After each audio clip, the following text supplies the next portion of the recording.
Shalom, shalom, shalom. Nous vous saluons partout dans le monde là où nous suivons. Et nous croyons que la grâce et la vie de Dieu sera notre partage. Seigneur, nous te rendons de multiples actions de grâce. Tu nous as permis d'entrer en contact avec le bien-aimé au moyen de cet outil d'évangélisation que tu nous as accordé. Nous te prions que ton esprit nous éclaire, nous aide à comprendre quelle est ta pensée. Afin de vivre une vie pieuse, une vie de foi en toi, Jésus-Christ. Dans le nom de Jésus-Christ, nous avons ainsi prié, nous disons Amen. Nous nous retrouvons aujourd'hui dans notre émission La foi gagnante. Mais il a plu au Seigneur que nous partageons ces sous-thèmes. J'aimerais que vous reteniez bien. Elle s'intitule Votre obéissance d'aujourd'hui. Votre obéissance d'aujourd'hui détermine aussi votre futur. Les actes que vous posez aujourd'hui déterminent aussi votre futur. Nous allons lire la parole de Dieu dans Deutéronome, chapitre 8, du 11e verset jusqu'au 14e verset. Garde-toi d'oublier l'Éternel ton Dieu, au point de ne pas observer ses commandements, ses ordonnances et ses lois que je te prescris aujourd'hui. C'est là où nous avions tiré notre thème. Votre obéissance d'aujourd'hui.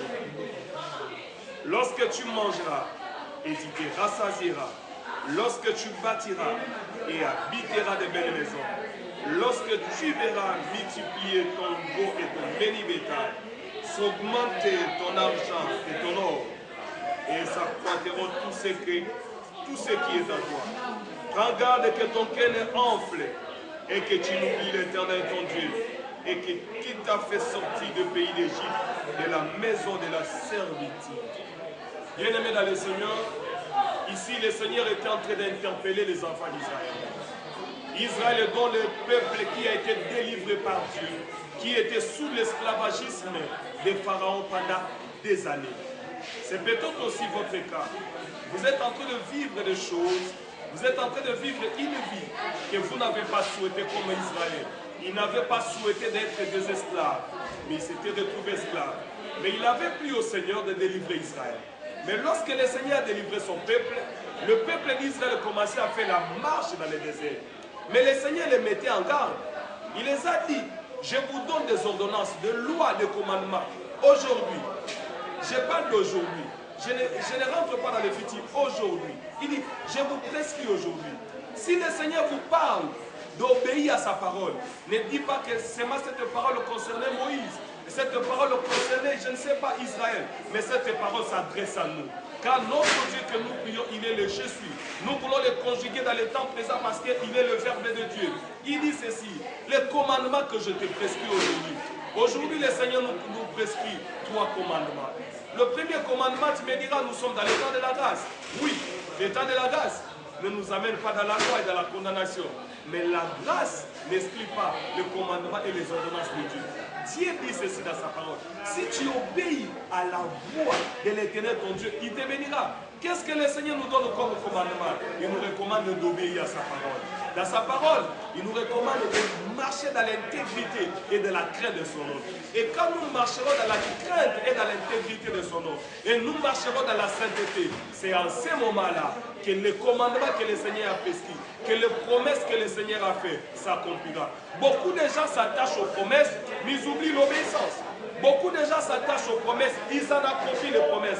Or que les promesses marchent avec ce que nous appelons les principes ou les préceptes de Dieu. Dieu nous recommande de vivre dans l'obéissance.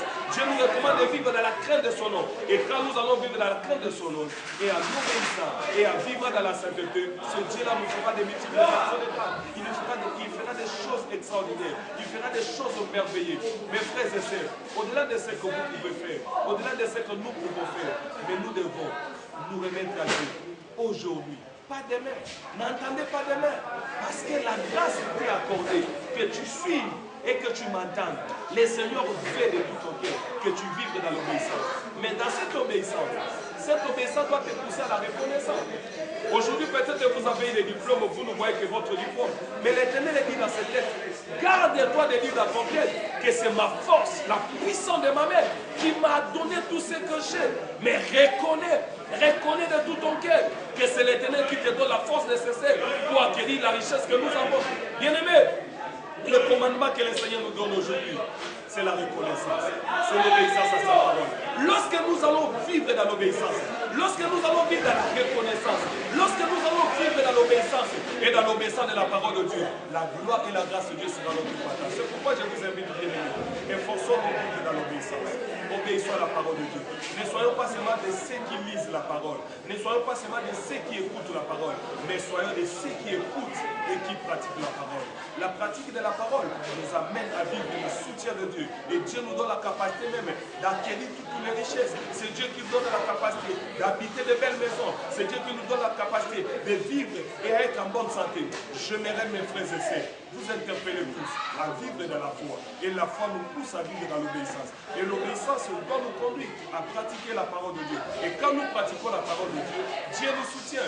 Et nous aurons le soutien de Dieu. Si tu as besoin du soutien de Dieu, vis dans l'obéissance. Pratique la parole de Dieu. Vis dans la sainteté. Et quand tu vivras dans ces choses, Dieu n'arrêtera pas de te soutenir. C'est Dieu qui a soutenu Israël dans les déserts. Là où il n'y avait pas d'eau, il a donné la manne. Même dans les rochers les pidis, il a fait sortir de l'eau. Lorsqu'il y a l'obéissance, Dieu fera en sorte que les portes s'ouvrent. Même là où les hommes ne pouvaient pas ouvrir, les portes seront ouvertes. Même là où tu étais limité, lorsque tu vas obéir à la parole de Dieu, lorsque tu vas te confier à lui, car tous ceux qui se confient à lui ne seront jamais confondus. Mais on ne peut que se confier à Dieu au moyen de notre foi et au moyen de notre obéissance. Et celui qui vit dans l'obéissance à la parole de Dieu, c'est celui qui reconnaît Dieu. Et celui qui reconnaît Dieu, il cherche à vivre dans la sainteté. Parce que le Dieu que nous prions, il est saint. Alors, il demande à ceux qui s'approchent de lui, il doit être aussi un peuple saint. Mais nous sommes seulement sanctifiés lorsque nous mettons la parole de Dieu en pratique. Lorsque tu mets la parole de Dieu en pratique, tu vivras la sainteté de Dieu. Et je prie que le Seigneur vous bénisse et que le Seigneur vous garde et que mon Dieu puisse accomplir un miracle. Je ne vais pas vous dire des paroles flatteuses, mais je voudrais vous dire, si vous allez vous confier à Jésus-Christ de tout votre cœur, en vivant dans l'obéissance, en mettant la parole de Dieu en pratique. Et je vous dis, mes frères et sœurs, le christianisme, c'est le royaume des pratiquants. Lorsque tu pratiques la parole de Dieu, tu vivras les résultats de Dieu. Lorsque tu mets la parole de Dieu en pratique, tu vivras les merveilles de Dieu. C'est pourquoi je vous confie, bien-aimés dans le Seigneur, donne ta vie à Christ. Aujourd'hui, pas demain. Est-ce que vous pouvez prendre la décision aujourd'hui d'obéir à Dieu? Est-ce que vous pouvez prendre la décision de suivre Christ? Est-ce que vous pouvez prendre la décision de vivre à la manière de Dieu? Ne vis pas à la manière du monde, ne vis pas en comparaison, mais compare un peu ta vie par rapport à la parole de Dieu. Je parle de la comparaison, ne te compare pas aux hommes, mais compare ta vie par rapport à cette parole. Est-ce que tu es en conformité avec la parole de Dieu? Lorsque nous sommes en conformité avec la parole de Dieu, les grâces et les faveurs se multiplient dans notre vie. C'est pourquoi je prie que le Dieu les fasse. Tout celui qui prend la décision d'obéir à Dieu, de vivre dans la foi aujourd'hui, de suivre Jésus-Christ aujourd'hui, que le Dieu des miracles, que le Dieu de toute faveur, que le Dieu qui a soutenu Israël dans les déserts pendant 40 années, et que ce Dieu puisse vous soutenir, et que ce Dieu qui puisse faire des miracles de la même manière qu'il avait fait pour Israël dans les déserts. Ma Bible me dit, il n'a jamais changé, il est le même hier, aujourd'hui, éternellement. Il ne changera pas. Que l'Éternel vous visite, qui vous bénisse. Dans le nom puissant et précieux de Jésus, j'ai ainsi prié. Soyez guéris et soyez bénis. Au nom de Jésus-Christ, j'ai ainsi prié. Amen.